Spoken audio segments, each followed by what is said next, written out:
আসসালামু আলাইকুম। কিছুদিন আগে আমার একটা বড় ভাইয়ের সাথে দেখা হইলো। তো ওই যে ভাইটা উনি সম্প্রতি বিসিএস ক্যাডারে সিলেক্টেড হয়েছে। উনি অনেক বেশি খুশি। তো আমিও অনেক খুশি যে আমাদের একটা পরিচিত বড় ভাই বিসিএস ক্যাডার হইছে। খুব গর্বের একটা ব্যাপার। তো আমি জানার জন্য ভাইকে বললাম যে, "ভাইয়া আ আ বিসিএস ক্যাডারে আপনাদের স্যালারিটা কেমন?" তো ভাইয়া বলল যে স্যালারি বেশি না, সবকিছু বেসিক আমাদের ২৮,০০০ আর সবকিছু মিলে ৪০,০০০। আমি ভাইয়াকে বললাম যে ভাইয়া ৪০,০০০ ঢাকা শহরে ফ্যামিলি নিয়ে থাকাটা তো একটু টাফ হয়ে যাবে আপনার জন্য।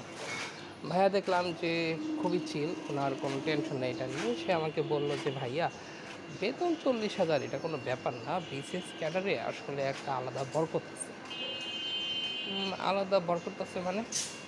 উনি বলল যে শোনো, তুমি যে কোনো কাজ যখন অনেক পরিশ্রম করে ওই কাজে সফল হবা, তখন ওইখানে একটা আলাদা বরকত থাকবে। ওকে ফাইন, তখন আসলে ভাইয়ার কথাটা ঠিকমতো বুঝি নাই বরকত মানে কী আসলে। তো এর ৬ মাস পরে ভাইয়ার সাথে আমার হঠাৎ করে আরেকদিন দেখা হলো রাস্তায়। ভাইয়া হুট করে আমাকে ডাক দিল। তো আমি পিছনে তাকায় দেখি যে একটা প্রাইভেট কারে ভাইয়া বইসা আছে, আমাকে ডাকতেছে। তো আমি বললাম যে, "ভাইয়া কেমন আছেন? কী ব্যাপার?" উনি বলতেছে যে, "কথাবার্তা পরে হবে, আগে তুমি গাড়িতে ওঠো।" আমি উঠলাম। তো ভাইয়া বলল, তা আমি ভাইয়াকে জিজ্ঞেস করলাম যে, "ভাইয়া আ কার গাড়ি?" বলতেছে, "কার গাড়ি মানে আমার গাড়ি।" আমি তো খুশি হলাম যে যাক, ভাইয়া একটা গাড়ি কিনছে, ভাইয়ের সাথে মাঝে মধ্যে ঘুরতে যেতে পারবো। ফাইন। তো আমি ভাইয়াকে বললাম যে, "ভাইয়া আমরা কি কোনো রেস্টুরেন্টে যাচ্ছি?" ভাইয়া বলল, "আরে ধুর কিসের রেস্টুরেন্ট? তোমাকে আমাদের বাসায় নিয়ে যাবো, একটা ফ্ল্যাট কিনছি।" আমি বললাম, "ভাইয়া ফ্ল্যাট কিনে ফেলছেন?" বলতেছে যে, "হ্যাঁ, ফ্ল্যাট কিনছি, চলো তোমাকে বাসায় নিয়ে যাবো।"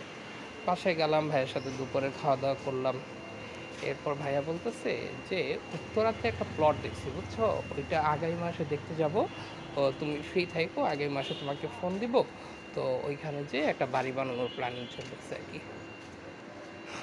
আমি ভাইয়াকে বললাম যে, "ভাইয়া কেমনে কি?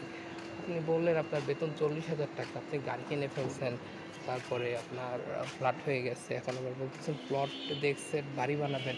আসলে বুঝলাম না, একটু যদি ভাইয়া বুঝাইতেন।"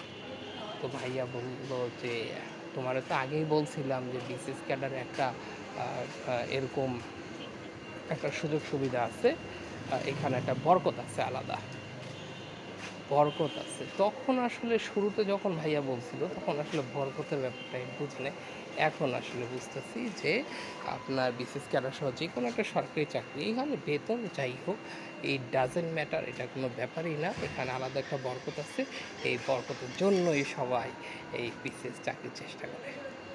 আমিও ভাবতেছি চেষ্টা করব। আমার জন্য সবাই দোয়া করবেন। ধন্যবাদ।